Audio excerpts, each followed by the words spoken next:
Local history. Local culture. Local events. Your community. This is the Joe Kelly Show.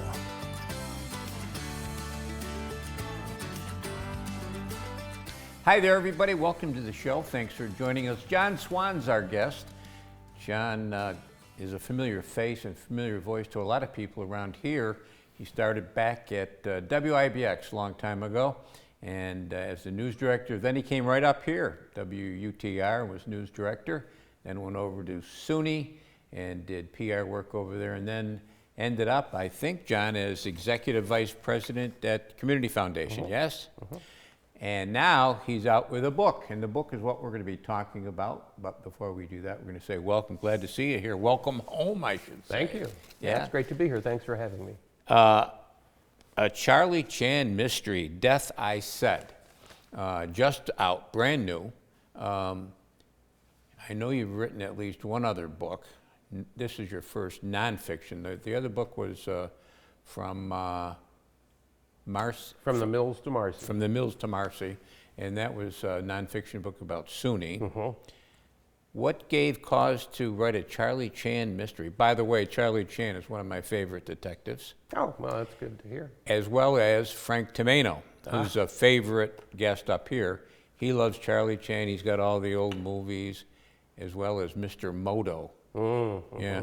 But anyway, what gave rise with you to do a Charlie Chan mystery? Well, a lot of people, I guess, had the same experience that I did. I was growing up in the Midwest, and there were 2 or 3 channels to choose from, and a lot of television stations in those days, the 60s and early 70s, would air movies from the 30s and 40s that they had acquired through some sort of syndication package, and the Charlie Chan films were on late at night and on weekends. So as a kid, I discovered the films, and then I went to my local library and said, are there any books? And it turns out, I discovered that the Chan of the films was immediately adapted to a series of best-selling mysteries starting in almost 100 years ago, 1925. And so I thought over the years, I was always kind of saddened by the fact that the author had done the series, had done 6 books that were bestsellers, all of those movies. He died at age 48, and he had been planning a 7th book in the series. So this is my effort to do the 7th book. And you're talking about Earl Dear Biggers. That's right, Earl Dear Biggers, who was a Midwesterner like me, who had been to Hawaii once in 1920, 5 years before the first book came out. But he said later that he discovered his inspiration for Chan reading newspapers at the time, and there was a column about this Chinese detective, the only Chinese detective on the Hawaiian Honolulu police force, Chang Apana. And he was a colorful character, he was very dynamic, he was much different, of course, than the Chan of fiction. But Biggers began to think, what if I did a character that was a Chinese detective, unlike all of the Asian villains of fiction and of films of the day? What if he were the hero? Yeah. And that's how Chan came into being in print. That original Hawaiian detective, small guy. Yes, he was the real Charlie Chan. He became known as Charlie Chan during his retirement years. He was a wiry, short person who packed a bullwhip and was known for breaking up gangs of toughs in the 1890s and around the turn of the century in Honolulu. And it was just the idea that he was Chinese and that he was a successful detective that Biggers took away. Biggers said he didn't base the Charlie Chan character on the real Chang Apana, but he got that inspiration, and I think that's part of what appealed to the wider audience. Hawaii was a very exotic place then. Most Americans, most people on the mainland had never been to Hawaii, so that exoticism, I think, was part of what helped sell the character. Yeah. And was he something like 5 foot tall or something? I mean, Yes, Chang Apana was like 5 feet tall, very wiry, Yeah. capable of a lot of athletic endeavors when he was pursuing criminals. yeah. And the movies, the TV shows that we would see in black and white, which added so much to it, you know, that black and white element to it. There were 2 Charlie Chans, at least 2 famous ones that we're familiar with, yes? 2 really well-known ones, although the first actors to portray Chan, whose names are really lost to history now, starting in the silent period, were Asian. But the 2 that most people are familiar with are Warner Oland, who was born in Sweden, and Sidney Toler, who was actually born in my home state, Missouri. And they made the bulk of the best-known Chan films of the 1930s and 40s. Didn't Warner Oland, he died, and then... Yes, and then Sidney Toler continued. And now yeah. this, we're looking here at... That's Warner Oland on the right in Chan makeup, and that is Chang Apana on the left. And as I said, not only the books were so well received, but the films, it was, you know, a sensation in popular culture in those days. And so as part of a publicity tour, Warner Oland was in Honolulu and actually met Chang Apana that one time. Now, Warner Oland doesn't look Swedish. No, in fact, he often said that he had Mongolian ancestry on one side of his family, although that has been debated. But he thought that he had Asiatic features, and he often played Asian characters. In fact, he played Asian villains before he landed the Chan role.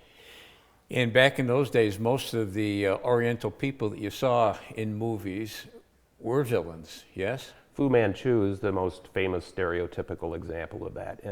And the Chan character, I think, was the first real effort to bridge East and West in a meaningful way culturally. And Biggers, you saw this progress through the novels, not so much in the films, but not only to make Chan a hero, but to make him a complex character who acknowledges that he is neither Eastern nor Western, that his elders criticize him for being too Americanized, while his children are even more American than he is. So he's sort of caught in the middle culturally. And he had number 1 son and number 2 son and number 3 son, I think. Those were in the films part of Hollywood's effort to inject humor, to give him a sidekick role, which you saw in the Basil Rathbone, Nigel Bruce films with the comical Dr. Watson.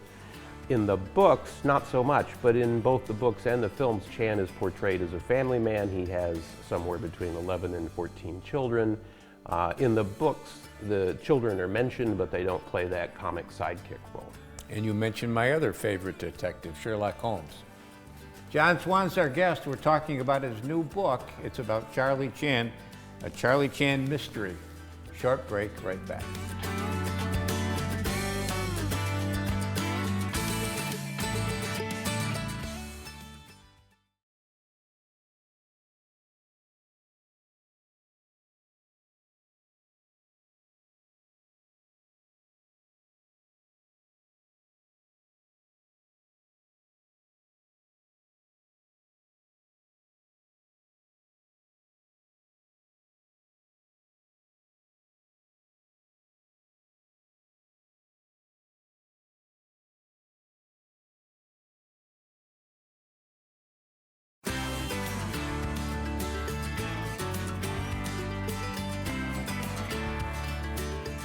And welcome back, everybody. Thanks for sticking with us. John Swann's our guest. We're talking about his brand new book, A Charlie Chan Mystery, Death I Said. And it's just out. In fact, it's this week, right, John? Yep. And it's available where? Available everywhere. Okay. In local bookstores, of course, and it's nationally distributed. So.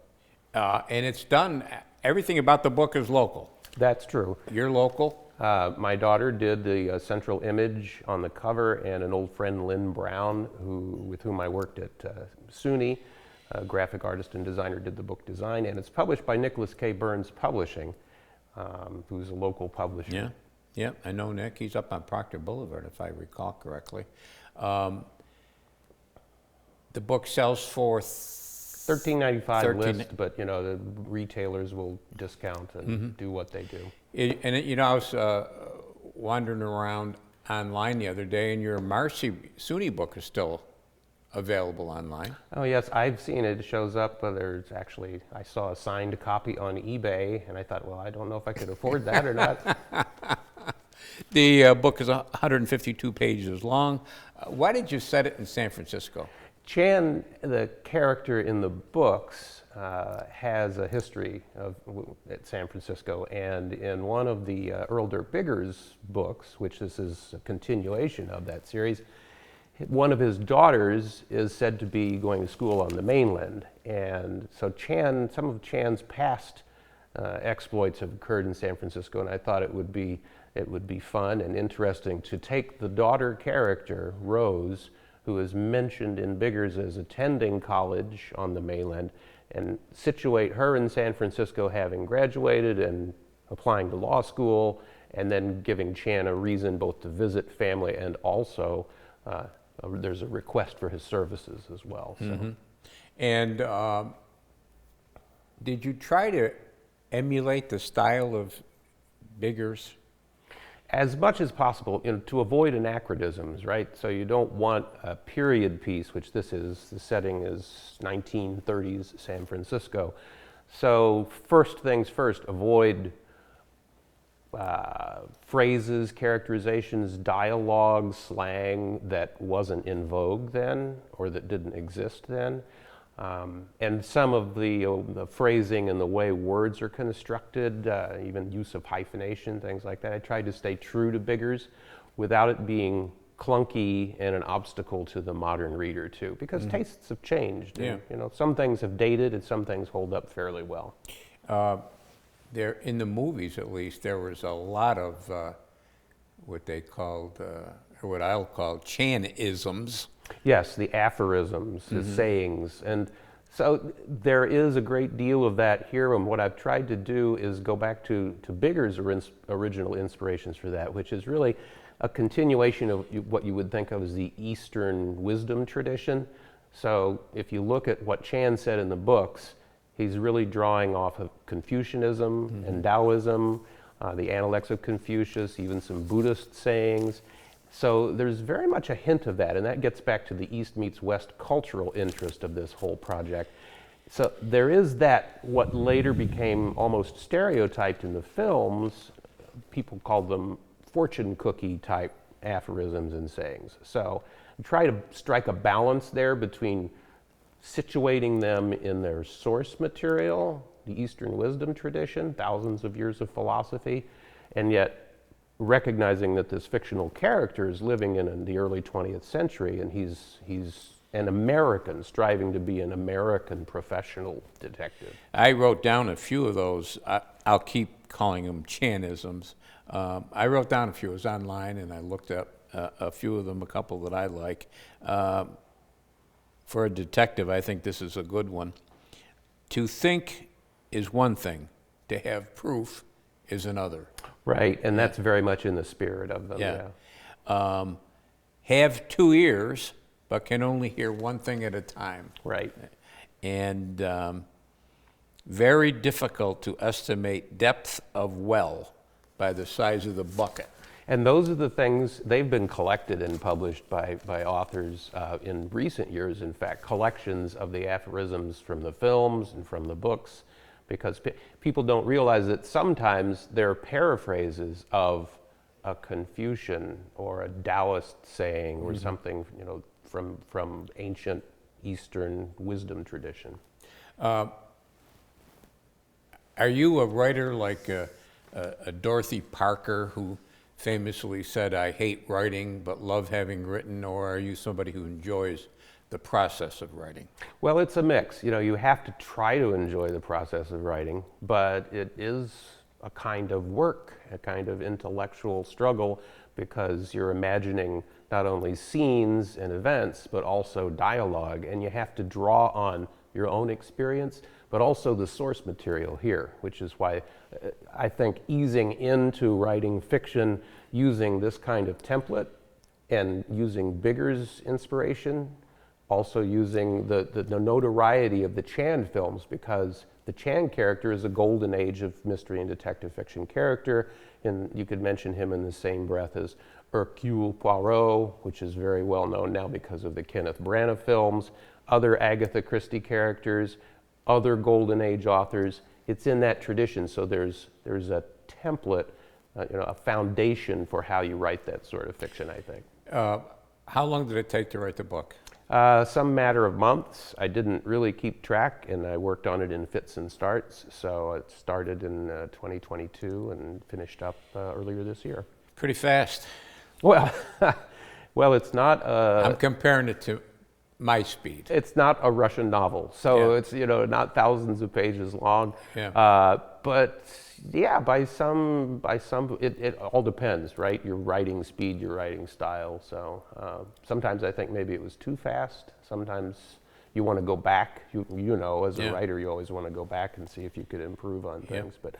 But there will be a second book.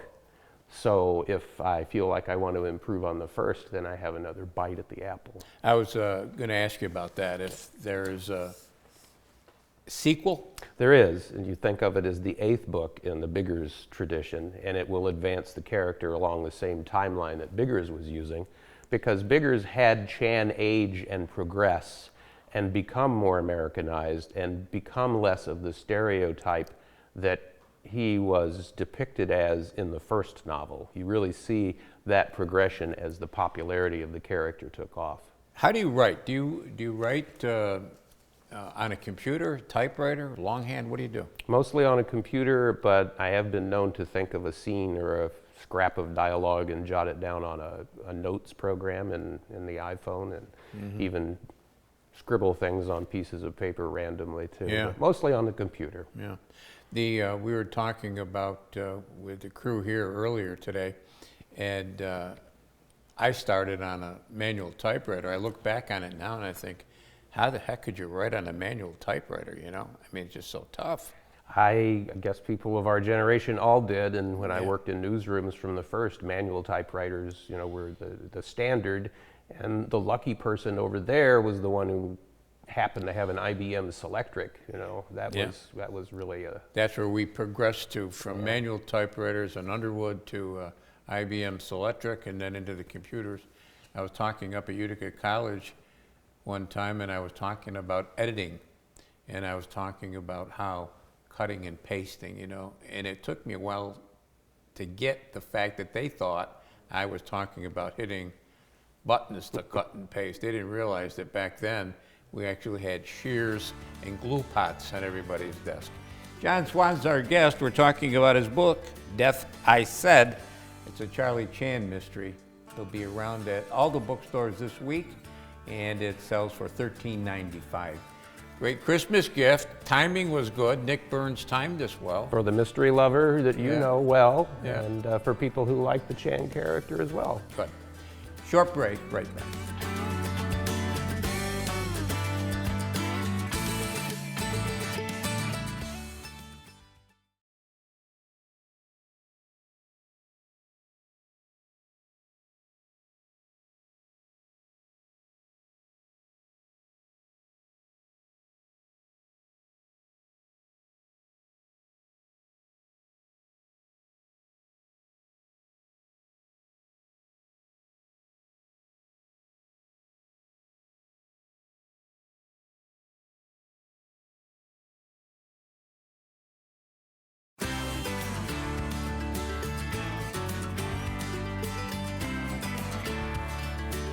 And welcome back, everybody. Thanks for sticking with us. John Swann's our guest. John has had a long time in this area, news and public relations, and now he's out with a book, and is Death I Said, a Charlie Chan mystery, and I hope this does well for you. This is, fiction's so much tougher, I think, tougher than writing nonfiction. I tried it, fiction once, and it's still in the desk drawer, whatever I got done. But I think it's tougher. What do you think? Well, I don't have the experience that you've had, so this is my first effort at fiction, and I'm just glad to have gone through the process and see it get published and be talked about and looked at, and perhaps it will find a home with some Chan fans and people who are interested in some of the themes that it raises. Yeah. We'll see. And I'm glad that the book is going to be available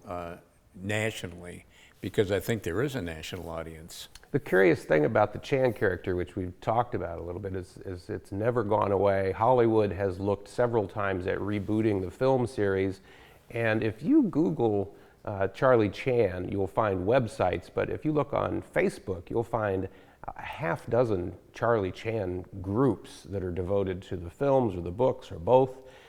So it seems to be one of those characters that is just sustained throughout, modern popular detective fiction.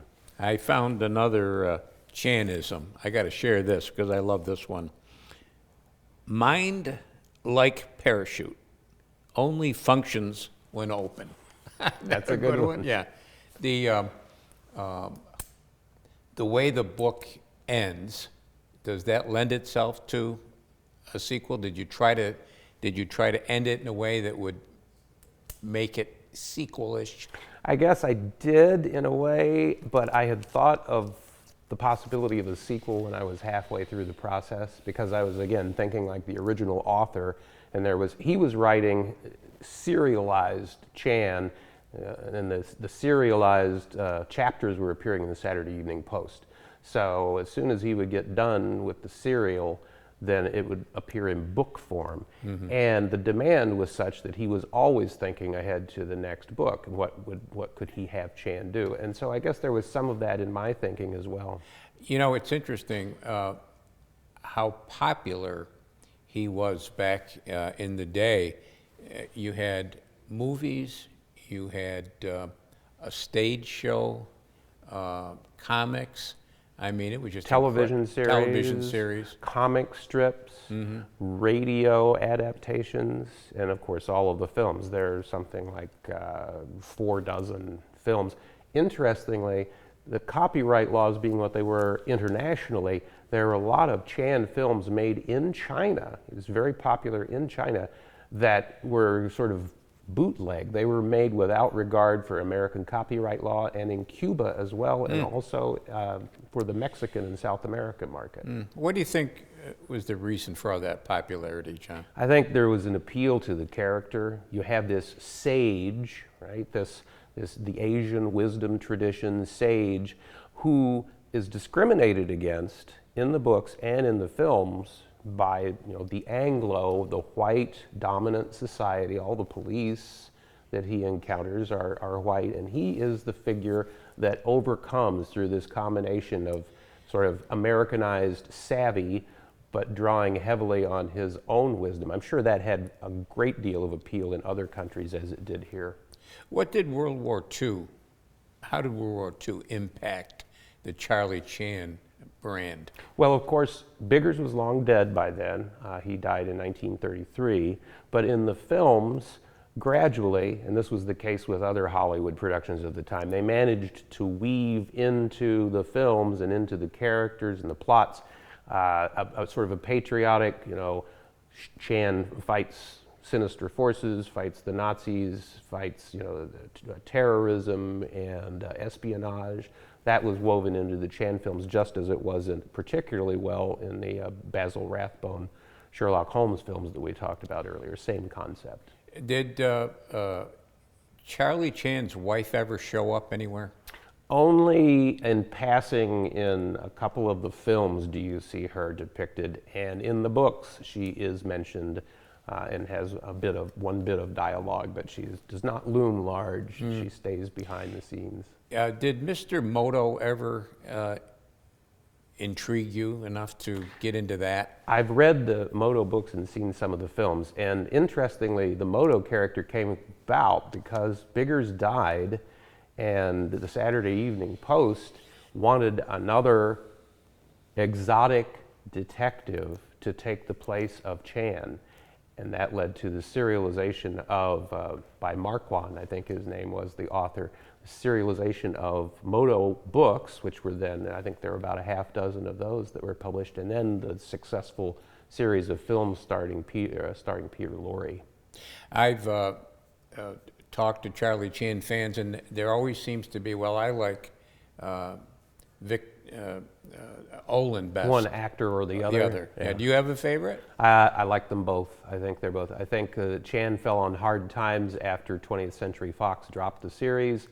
Toller, the actor, bought the film rights, and then one of the Poverty Row studios, so-called, with small budgets, made a fairly long series of Chan films starring Toller and then another actor.